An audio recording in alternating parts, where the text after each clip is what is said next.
I'm Jackie Lucky, your financial planning maestro.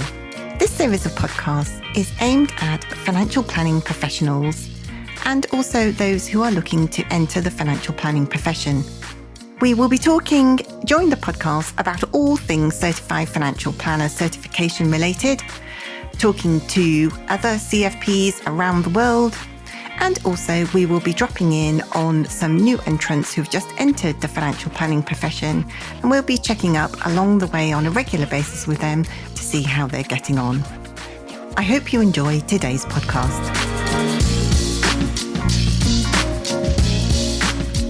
Hello and welcome. I'm Jackie Lucky, your financial planning maestro.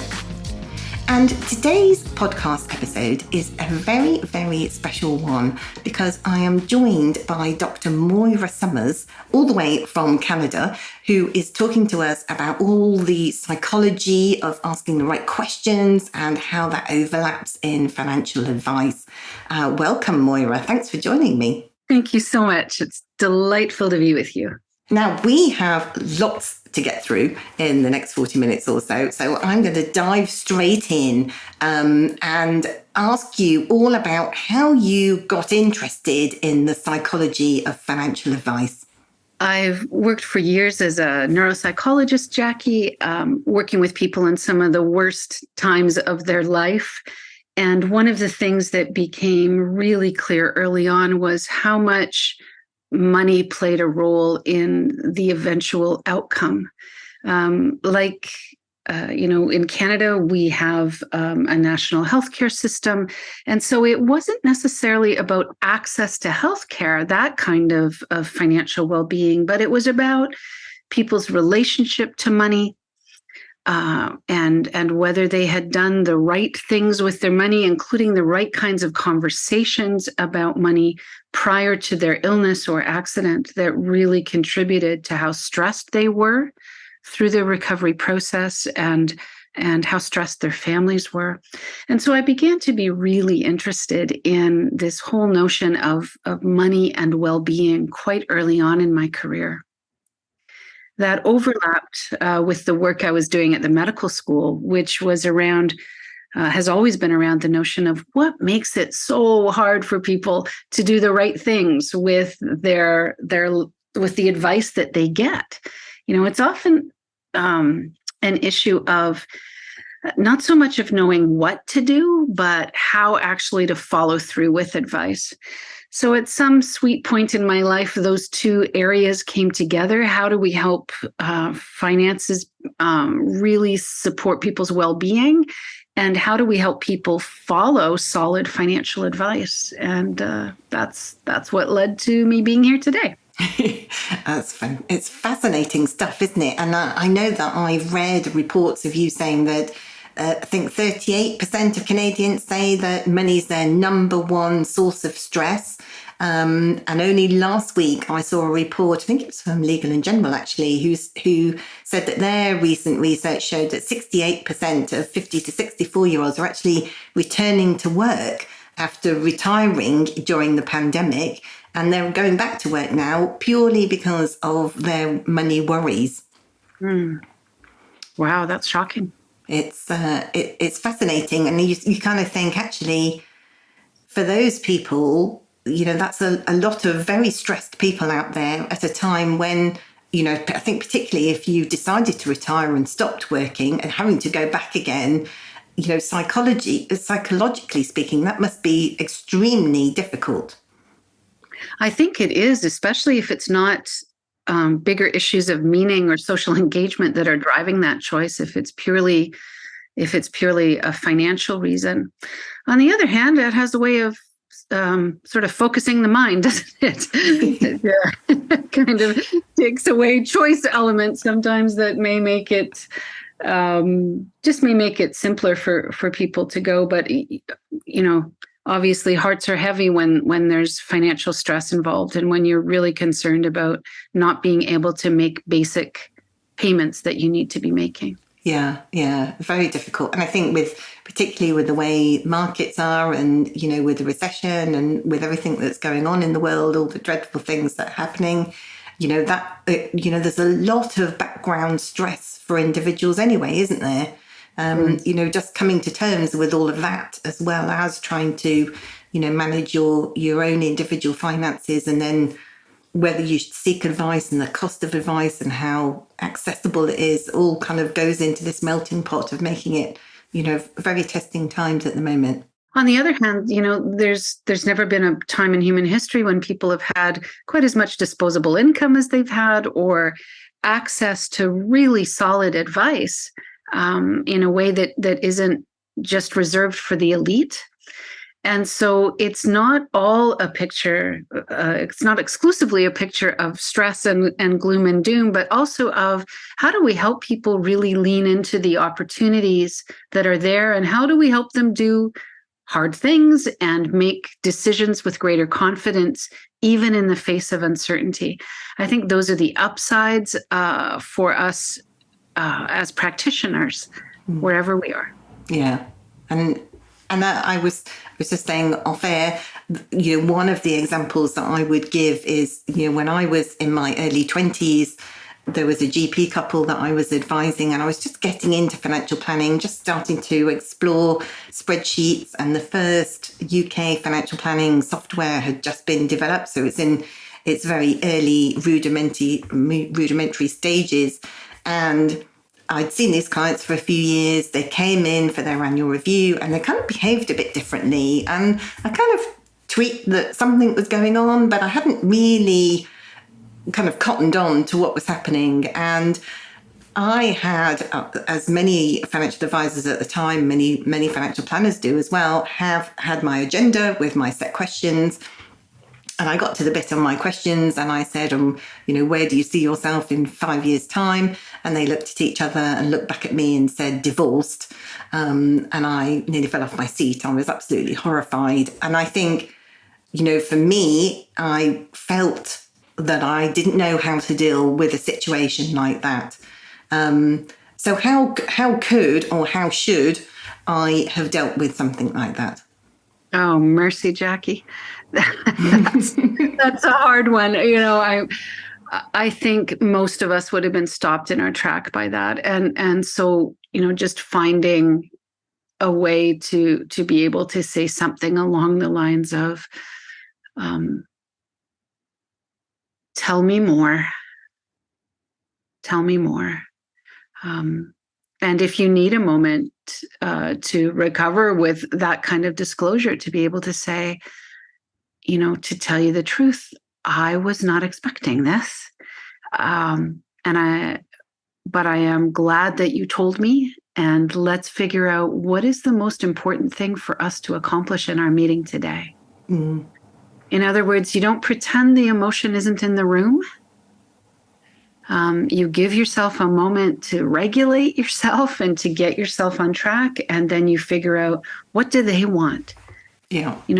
So that you take yourself out of the position of having to be the mind reader or the one who knows the perfect thing to say, and just lean in and discover what would be the best use of the meeting time for that day, up to and including, is this the best time and is this the best format? Yeah. And it's, oh boy, that's a rough start for a meeting. It was, yeah. And you're right. I mean, I can't actually remember what I said in response to it, but I think I'm sure that I didn't acknowledge it properly. And I think clients want to be heard, don't they? They want to be acknowledged and valued. So it should be about them, not about, as you say, me internalizing how I felt at the time. Right. But if you don't acknowledge what you feel at the time, it's going to be driving the bus anyway. So finding a way to be able to deal with it and to welcome everything into the room, so that you can move forward. That is one of the reasons that I wrote the book that I wrote for financial advisors, because I very quickly became aware how much you folks get told by your clients. Yeah.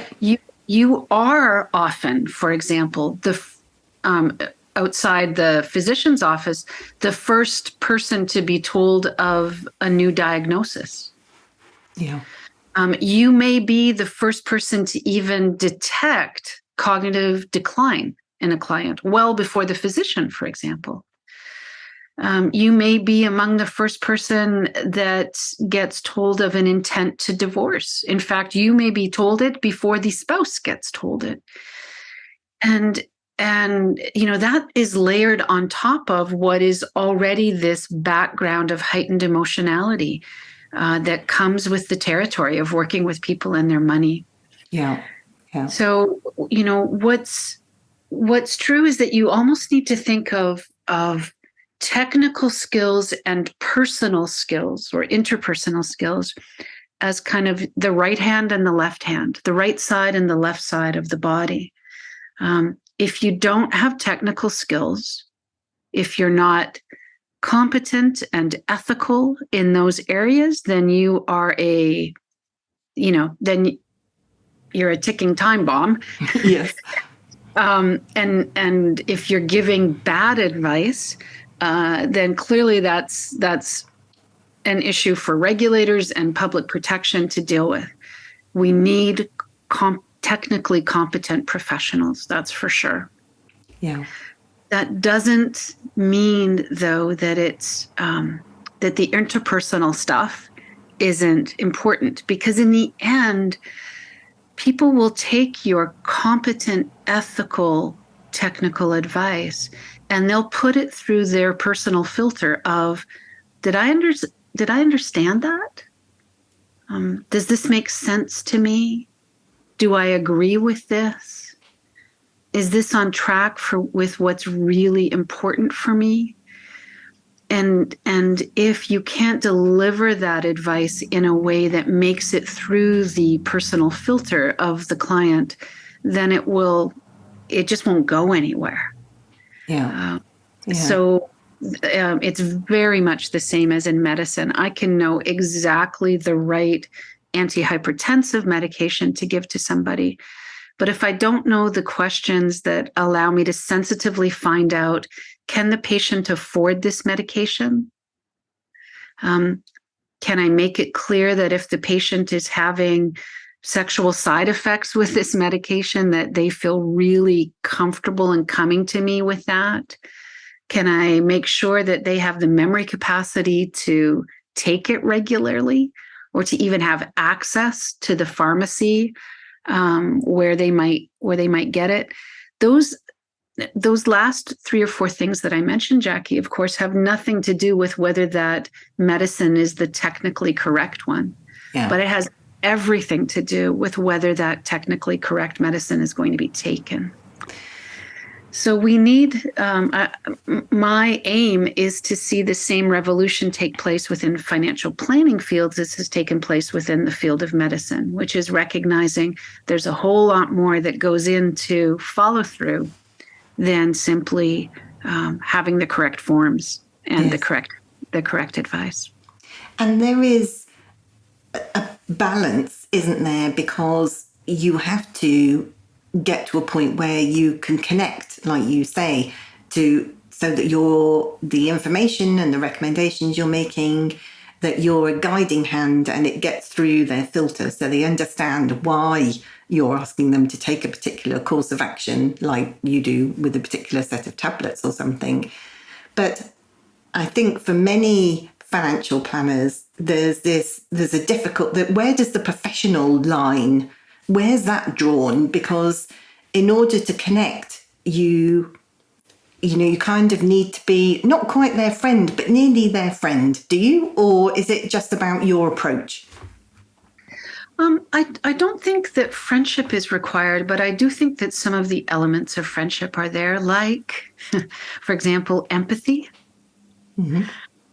Like the ability to go beyond just surface level listening, like the willingness to be the umbrella on a rainy day, to go above and beyond what, for example, somebody at a robo-advisor center might be able to provide. People lean into professionals who not only give solid advice, but who do a whole bunch of other kinds of emotional labor with them, who help them feel comfortable and confident, who help them feel less worried as a result of their encounters with you, safer. And they feel best with advisors, advice givers who help them get into action so that they don't have a whole lot of regrets at the end of the day. Yeah. Yeah. And, there are boundaries we have to respect. I'm sure that you, like most of the people on this call, sometimes come home from the office and just with this exasperated, if they just listened to me, I wouldn't be in this situation. And so there's also internal work we have to do as advisors, which is how do we not develop a serious drinking problem when that kind of stuff is going on? How do we get better at being the kind of people that folks will listen to? And how do we have the right kind of humility that while we are the expert on a whole lot of things, they are actually the expert on their life and their bandwidth and their relationships, and their sense of timing, even if it might have been different from what we had hoped, and even if it wasn't sufficient to avoid some really negative outcomes. What do we do now that those bad outcomes have arrived? What could we do that would be even better than what we tried to do before to help people get back on track? And I think one of the other issues for me is that many financial advisors position themselves as the kind of fixer that, like you said in your medical example, I could give you the tablets and you'll be fine. But there needs to be a shift because you're not fixing it, are you? You're not waving a magic wand. You're helping them on their journey to get what they want out of life. Mm. Yeah, I mean, sometimes you're fixing. I can think of some things that my accountant has done that has not even fixed. It's been more important than that. It's prevented, right? Your really good accountant saves you from the world of heartache that you didn't know you could have been courting without them. Same with a financial advisor. So sometimes there are fixes and some that prevent calamity or that correct mistakes that you have made as a client or that previous financial advisors have made. But if you can be thinking about plan delivery and plan implementation as something that you do together, not as, where you're the oracle and you just dispense wisdom from on high and leave them to do a lot of the heavy lifting, but also that you have the skills to fully engage with clients' hearts and minds so that you know that you're acting on the most important things. Yeah. Let's move on because I wanted to talk to you certainly in the UK, and I think because maybe accelerated because of COVID, is that we talk a lot about our well-being, and it seems to me as this it's kind of an intangible thing and a fluid thing that it means different things to different people. What does well-being mean? Yeah, I do think that is something that is worthwhile noodling over with every client that you have in front of you. What does the good life mean? And for most people, Jackie, it's a combination of things that they want to experience and things that they want to prevent. So combinations of things like, I want to be able to afford this house in this locale. I want to be able to help my parents. I want to be able to help my children. I want to be able to start this business and really give it everything that it's going to need from me while it's getting launched. So those things that you want to bring into being and that your dreams and hopes are centered around, that's part of it for most of us. And then there's also the things the outcomes that we want some help in preventing. How do I prevent being destitute at the end of my days? How do I prevent losing these things that are important to me? How do I prevent unnecessary decline? So for most of us, there is this combination of things we want to experience and things we really don't want to experience. And when most financial kind of products were coming through the sales channel, I think it was very much the personality of the salesperson, whatever he or she was driving at, that would determine which of those things the promotion or the prevention focus would dominate. But as we get more into creating skilled financial planners who have the ability to engage all aspects of the client, they are learning how to take the client's lead, to hear about, are they primarily prevention focused or promotion focused? And learning skills for addressing things that the client may not have thought of, but needs to think of. And so there's, in the end, everybody just wants to know that they're going to be okay. Even if they're struggling right now, that there's going to be an end to this, and that in the end, whatever the hard things are that you guys might be asking them to do, that in the end, it's going to be worth it. Yeah. Now, following on from that, there are a couple of specific things that I know that you talk about in your book that I wanted to chat to you about. And that is one of the things, the first thing is to talk about the differences in how, if you're dealing with a couple, when you're giving advice, obviously different people have different experiences in life and they have different levels of confidence, particularly, as well as knowledge when it comes to financial advice. Do you have any advice for, on specific instances that you could share that where financial planners and advisors could improve the way that they deal with clients and couples?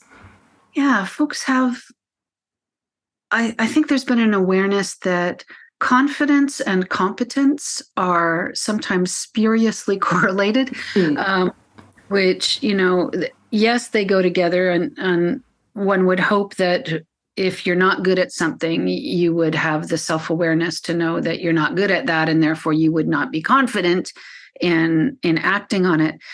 But they're not perfectly correlated, that's for sure. And in particular, men sometimes get socialized into believing that they have to pretend they're all that, and that they know more than what they may feel confident of. But whether it's a gender-based issue or not, I think that's something we need to be aware of in financial planning meetings, is that we engage both people in the room and be willing to say, where do you feel really secure about the things that we're doing? Is there anything that we've talked about today that's leaving you feeling uncertain or unsure? Where have I been unclear?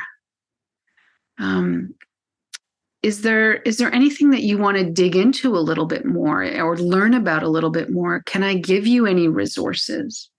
And then make sure you're giving them, not your college textbooks, but things that are written at the advisory level. What often comes out of a good meeting with a couple, or if you're doing family work, is that people come out of those meetings having a sense of knowing their partner even better than they did before they went into the meeting with you. So in other words, they're not just disclosing to you, they're disclosing to each other. Yeah.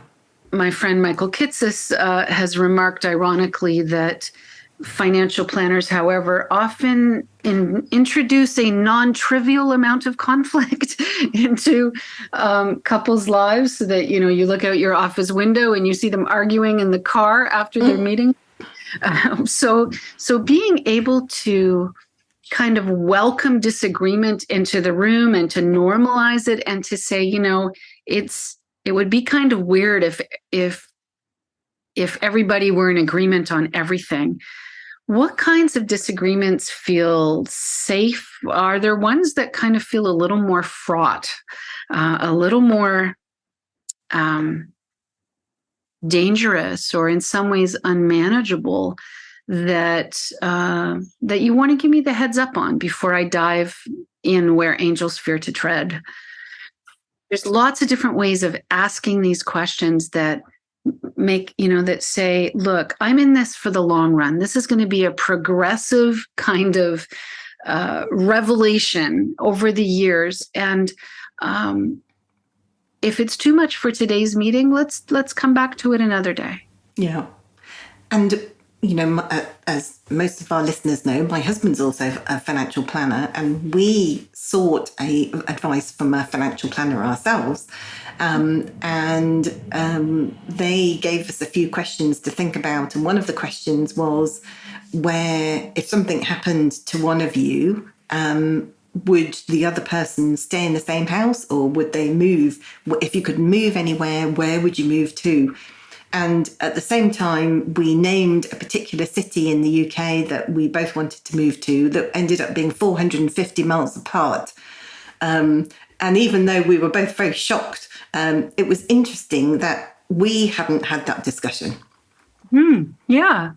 I mean, that is one of the beautiful offerings of a really good financial planner, is that they get you thinking about things beyond just the end of your nose. That they get you thinking about things that really do help meaningful conversations and imaginings to happen after people leave the office with you. And in fact, to just get clarity on what matters and whether you should be taking action on it now. Yeah. And just opening up the conversation was, in that safe environment is a really positive step forward, isn't it? Mm-hmm. Yeah, there are very, especially now that people often don't give themselves an hour a week in some sort of spiritual place where there's people asking you to reflect on things like the meaning of life. In some ways, I think financial planners are one of the few professions that are being trained to ask those questions. What matters to you? What are your values? Yeah. What would it feel like to not be living in integrity with that? What gets in the way of that? How does money play a role in this beautiful life that you want to create? So it is this, I know that you and I have noodled before about what is the difference between, or what is the overlap between psychology and financial planning and these deeper issues of meaning. And I would say there is considerable overlap. Yeah. There absolutely is. I agree completely. And one of the other aspects, which I can't let you go without talking about, is clients going through major life transitions. And, as a follow-on from everything that we've discussed so far today, are there any extra things that financial planners can do when it comes to helping our clients through those particularly difficult times, the difficult situations, other than, everything we've said about, giving them that safer environment that they can lean in to feel what they need to feel and express it? Yes, boy, my mind's going in a million different directions. I guess one thing is just for the advisors to be aware of. which is that, transitions last as long as transitions last. There isn't a magical, 1 year of widowhood and then you're ready to make decisions with greater clarity.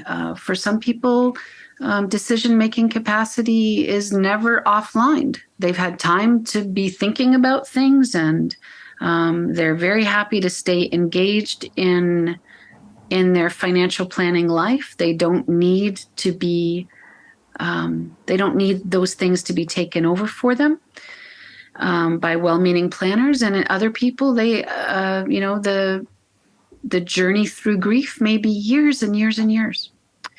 And so there's beautiful training on this offered through the Financial Transitionist Institute that trains advisors on how to be good companions for people. It's not planning as usual. You have to make space for much more dealing with uncertainty, because transitions by their very nature take people away from what it is they've already known and put them into a place of not knowing at least something. It's newness, right? You transition from not being a parent to being a parent. You transition from having all of your days and your decisions and your schedules determined by what your kids are doing, and then you're an empty nester.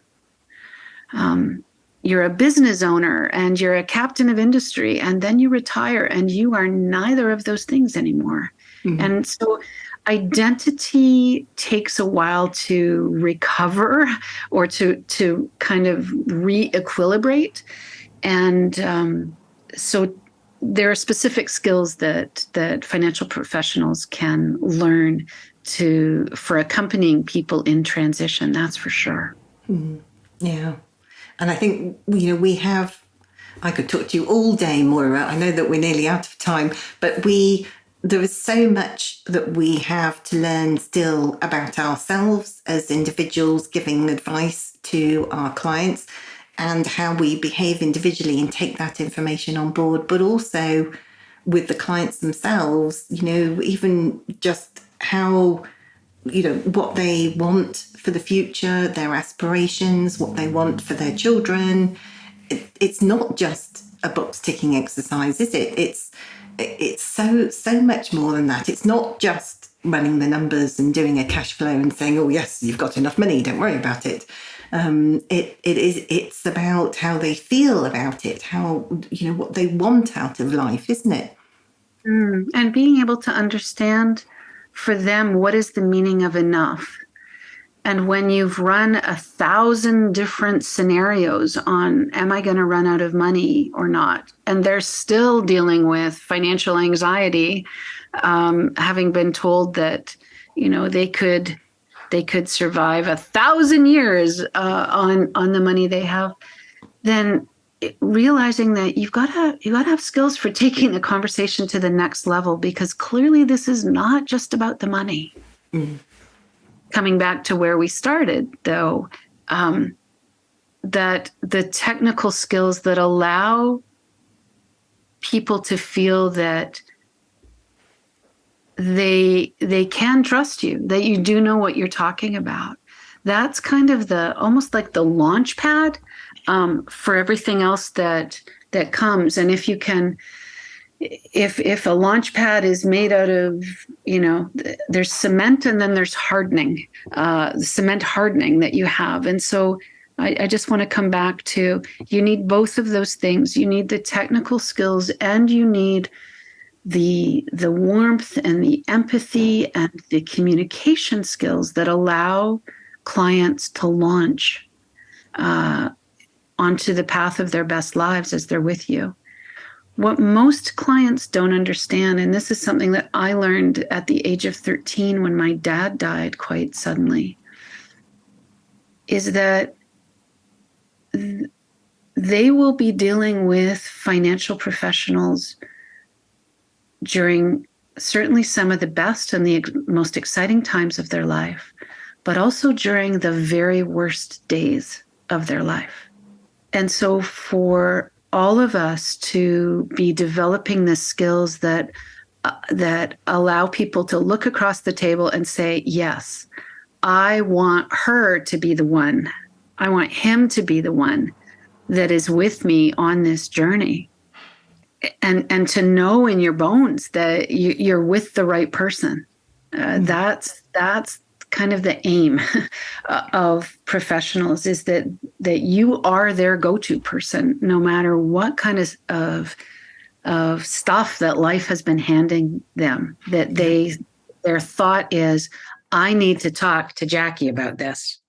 So many aspects that your book covers, that so many practical aspects that people can gain and, incorporate into, their own behavior when giving financial planning advice to clients, aren't there? So your book is called Advice That Sticks.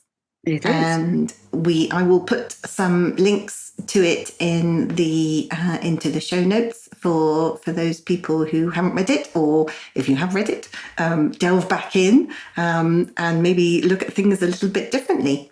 Moira,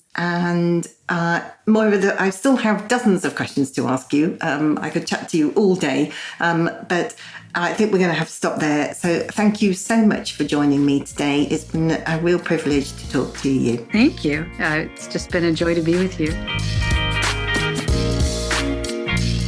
I hope you enjoyed today's podcast. It's really interesting, isn't it, to listen to other people's points of view about different things, all relating to our wonderful financial planning profession.